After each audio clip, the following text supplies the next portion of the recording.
51 लोगों की टीम बनी है, हम कितना लड़ पाएंगे, हम कितना कर पाएंगे, हम कितनी उनकी मदद कर पाएंगे, हम अपनी पूरी कोशिश करेंगे और जो राष्ट्रीय अध्यक्ष जी की ताकत मिली है उससे हम जी जान लगा देंगे। जो दालमंडी जहां 600 मीटर का एरिया है, जहां पर उनको वोट नहीं मिले हैं, उसी जगह पे लोगों के मकान गिरा रहे हैं, दुकान गिरा रहे हैं। जो मकान मालिक से वो जो लेटर ले रहे हैं समझौते का, उस लेटर को भी लेने के लिए उनको धमकियां देनी पड़ रही हैं और उनको इस बात के लिए वो प्रताड़ित कर रहे हैं कि आपकी जो जमीन है हम उसको इनवैलिड साबित कर देंगे। खुद से जनता कहीं भी इनको वोट देना नहीं चाहती है, तो ये डरा के धमका के प्रशासन का, पुलिस का सारा इंतजाम ये कर लेते हैं कि किस तरह से विपक्ष को डरा करके, लोगों को डरा करके वोट लिया जाए और सरकार बनाई जाए। जो गरीब हैं उनके लिए वो वही एक ऐसी जगह है जहाँ पे वो अपने जन्मदिन से लेकर शादी तक का सामान खरीद सकते हैं। आज आप उसको उजाड़ देंगे, फिर वही इनके पूंजीपति उद्योगपति जो मॉल खोल के अडानी अंबानी का मॉल खुला हुआ है उससे सामान खरीदने पे विवश होंगे और महंगे सामान लेंगे। तो आप गरीबों की गरीबी का क्यों मजाक उड़ा रहे हैं, क्यों आप उनको और। अस्सलाम वालेकुम। तो क्या हाल है भाई, आ चुके हैं एक और वीडियो के साथ आपके सामने। तो भाई वीडियो के आखिर तक बने रहना, वीडियो बिल्कुल भी स्किप मत करना और जिन्होंने अभी तक वीडियो लाइक नहीं करा वो लाइक करें और जो चैनल पर नया हो सब्सक्राइब कर लो ताकि आने वाली वीडियो आपको मिलती रहे। तो चलिए वीडियो शुरू करते हैं। देखिए, पूर्वांचल की जो सबसे बड़ी मंडी की बात हम लगातार कर रहे हैं, जिसके व्यापारी विपक्ष के नेता अखिलेश यादव से मिलने के लिए लखनऊ पहुंचे थे।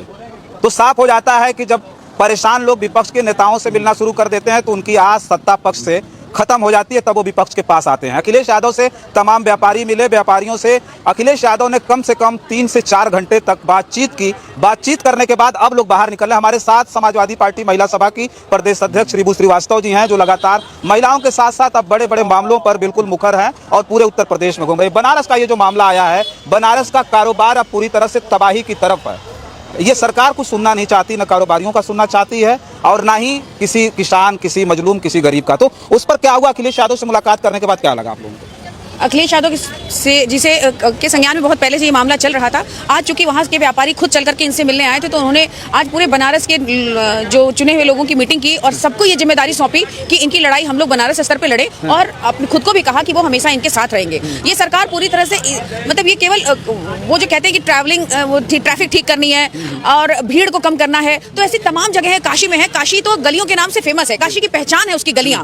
लेकिन अगर उस पहचान को खत्म करने की कोशिश की जा रही है और खास करके उस जगह पे उस पहचान को खत्म करने की शुरुआत की गई है जहां से उनको वोट नहीं मिलते हैं। तो जैसा कि राष्ट्रीय अध्यक्ष ने कहा कि ये कोई पॉलिटिकल डिमोलिशन है, ये कोई डिमोलिशन इसके लिए नहीं है कि आप डेवलपमेंट के लिए कर रहे हैं, ये पॉलिटिकल डिमोलिशन है। और ये वहां से इनको उनके हर जो दालमंडी जहां 600 मीटर का एरिया है, जहां पर उनको वोट नहीं मिले हैं, उसी जगह पे लोगों के मकान गिरा रहे हैं, दुकान गिरा रहे हैं। तो अगर जब मकान, जो कुछ लोगों को जबरदस्ती, जो मकान मालिक से वो जो लेटर ले रहे हैं समझौते का, उस लेटर को भी लेने के लिए उनको धमकियां देनी पड़ रही हैं और उनको इस बात के लिए वो प्रताड़ित कर रहे हैं कि आपकी जो जमीन है हम उसको इनवैलिड साबित कर देंगे। तो उनको लग रहा है कि जब मकान भी इनवैलिड हो जाएगा तो उनको 1 रुपए भी नहीं मिलेगा और तमाम केसेस लगाने का जो डर है वो अपने आप में है। तो इस तरह से पूरी तरह से ये सरकार, इसके अधिकारी, इनके प्रशासन, जो लोग इनके वोटर नहीं है, जो वोट नहीं देते हैं, जो विपक्ष के समर्थक है, उनको पूरी तरह से क्रश करने की कोशिश कर रहे हैं। ये सरकार जानती है कि आम जनता इनको खुद से वोट देने वाली नहीं है, खुद से जनता कहीं भी इनको वोट देना नहीं चाहती है। तो ये डरा के धमका के प्रशासन का, पुलिस का सारा इंतजाम ये कर लेते हैं कि किस तरह से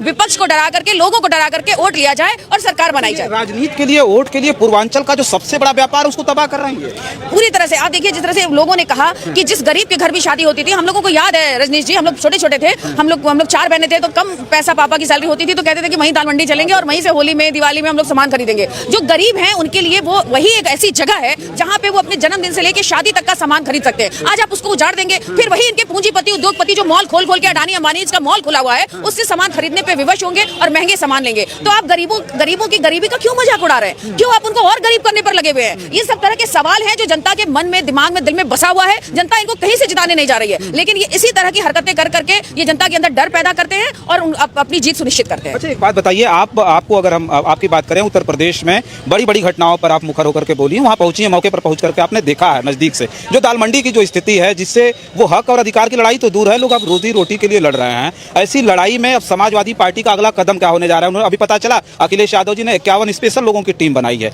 उन्होंने साफ तौर पर कह दिया व्यापारियों को कि हाई कोर्ट से लेकर सुप्रीम कोर्ट तक विद्वान और बड़े वकीलों को हम आपके साथ खड़ा करें। तो ये तो बहुत बड़ी राहत मिल गई व्यापारियों को। लेकिन ये जो लड़ाई है, जो कि प्रशासन से टकराना और वहाँ की डबल इंजन की सरकार से टकराना, क्योंकि वहाँ के प्रधानमंत्री नरेंद्र मोदी जी हैं, उनका संसदीय क्षेत्र, तो वहाँ की लड़ाई का अगला कदम आप लोगों का क्या है और आप उसको बेहतर से बता पाएंगे, क्योंकि सबसे आगे आप ही रहेंगे। देखिए, मुझे लगता है कि समाजवादी पार्टी हर समय दबे कुचले, जो भी जिनके अधिकारों को छीना जाता है, उनके साथ खड़ी होती है। आज राष्ट्रीय अध्यक्ष छोटे छोटे मुद्दों पर, आप देखिए बगल में मुख्यमंत्री जी का आवास है, उनका कार्यालय है, लेकिन वहाँ पर भी जिनकी आवाज नहीं सुनी जाती है, वो राष्ट्रीय अध्यक्ष जी के पास जाते हैं। मुझे लगता है जब वो हमारे राष्ट्रीय अध्यक्ष मुख्यमंत्री थे, उससे कम नहीं आज लोगों की मदद करते हैं, और चाहे वो पैसों से मदद हो, चाहे कार्यकर्ताओं के माध्यम से मदद हो। तो राष्ट्रीय अध्यक्ष जी से लोगों की उम्मीद ज्यादा है और उस पर खड़े उतरने के लिए वो हमेशा कोशिश करते हैं। आज के दिन बताइए, बनारस में जगह जगह से लोग यहाँ पर आए, बस इस बात के लिए बुलाया गया कि उनकी मदद किस तरह से ज्यादा हो सके। हम उनके साथ खड़े हैं, लेकिन इस सरकार से जो पूरी तरह से प्रशासन के बल पे ये गुंडागर्दी कर रही है, उससे हम लोग 51 लोगों की टीम बनी है। हम कितना लड़ पाएंगे, हम कितना कर पाएंगे, हम कितनी उनकी मदद कर पाएंगे, हम अपनी पूरी कोशिश करेंगे, और जो राष्ट्रीय जी की ताकत मिली है उससे हम जी जान लगा देंगे। लेकिन उसके बावजूद भी प्रशासन की मंशा क्रश करने की है। आप गोली, बंदूक, लाठी और एफआईआर के सामने कितने दिन तक कितने लोग टिके रहते हैं, बेफजूल के एफआईआर लगाते हैं। धरना देंगे 10 लोग, एफआईआर करेंगे 100 लोगों पे, अज्ञात मुकदमे करेंगे, उसके बाद लोगों को उठाएंगे, धन उगाही करेंगे। तो इस तरह की इनकी जो मंशा है ये हर जगह देखने को मिल रही है। अभी थोड़े दिन पहले रामनगर के ही सुल्तानपुर क्षेत्र में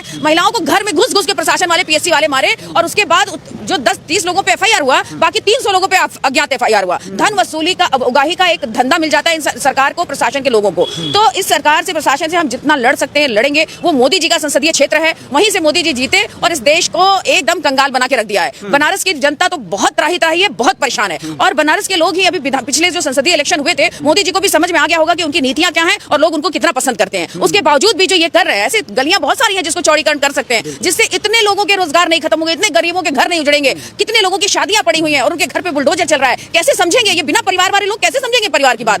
तो इसलिए हम सब लोग उनके साथ हैं, और जितना हो सकता है कुल मिलाकर के हम सब आम जनता से अपील करते हैं कि 27 में सरकार बनाइए, तभी हम जाके आपकी पूरी तरह से मदद भी कर सकते हैं। अच्छा, ये व्यापारी संतुष्ट दिखे आज मिल करके? खूब संतुष्ट दिखे। उनको लग ही नहीं रहा था कि कोई इतना बड़ा नेता, देश के तीसरे नंबर की पार्टी है, उसके इतने बड़े नेता इतनी आसानी से, इतने भावुक तरीके से और इतने अपनेपन से मिलते हैं। उनके आंखों में जैसे आंसू था। उनको लग ही नहीं रहा था कि हम इतने बड़े नेता से मिलने जा रहे हैं, और कितने मार्मिक ढंग से उनकी बातें उन्होंने सुनी, समझी, और आप लोगों को भी उन्होंने बयान दिया। तो वो बहुत संतुष्ट थे, बहुत खुश थे, और बहुत उम्मीद उनकी आंखों में दिखाई दे रही थी।